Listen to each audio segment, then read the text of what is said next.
আজি যি আমাৰ লোকসভা আছিলে তাত আমাৰ পথ পৰিবহণ মন্ত্ৰী মই এটা কুৱেশ্যন আনিছিলোঁ কুৱেশ্যনটো আনচাৰ্ড হ'ল যে বাইহাটা চাৰিআলিৰ পৰা মিছন চাৰিআলিলৈকে NH-15 যিটো 4 লেন হ'বলৈ গৈ আছে তেওঁ মোৰ যিটো ৰিটিন প্ৰশ্নৰ যিটো উত্তৰত মই পালোঁ যে তাত PMC এটা কনচালটেণ্ট গ্ৰুপক গোটেই ৰাস্তাটোৰ তাৰ এলাইনমেণ্ট তাত যিখিনি কৰিবলগীয়া আছে গোটেইবিলাক এটা কনচালটেণ্ট গ্ৰুপক দিছে আৰু সেই কনচালটেণ্ট গ্ৰুপে ইতিমধ্যে তেওঁলোকে এই প্ৰজেক্টবিলাক তৈয়াৰ কৰিছে আৰু মন্ত্ৰী ডাঙৰীয়াৰ যিটো ৰিটিন প্ৰশ্নৰ উত্তৰত আমি পালোঁ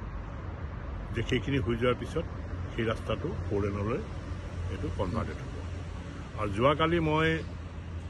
আমাৰ বিশ্বনাথ চাৰিআলিত যিটো ৰেল ষ্টেচন এই ৰেল ষ্টেচনত আমাৰ ডিব্ৰুগড় দিল্লী যোৱা যিখন ৰাজধানী এক্সপ্ৰেছ আৰু অৰুণাচলৰ পৰা যিখন এক্সপ্ৰেছ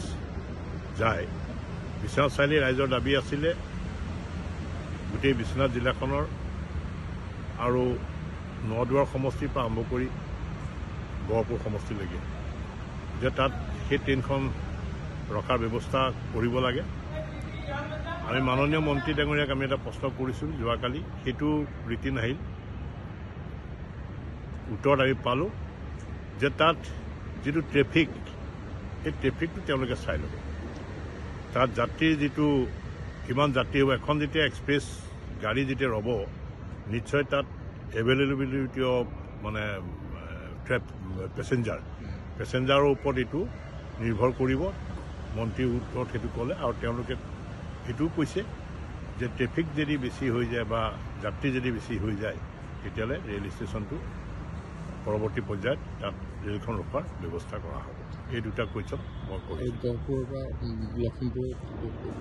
আৰু গহপুৰৰ পৰা লখিমপুৰলৈ যিটো ৰাস্তাটো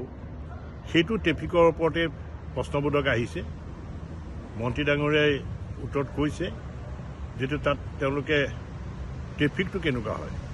তাত গাড়ী অহা যোৱা ট্ৰেফিকটো কিমানখিনি হ'ব আৰু নিশ্চয় মই ভাবোঁ যে পৰৱৰ্তী পৰ্যায়ত আমি বাইহাটা চাৰিআলি আৰু তেজপুৰ এই ৰাস্তাটো হৈ যোৱাৰ পিছত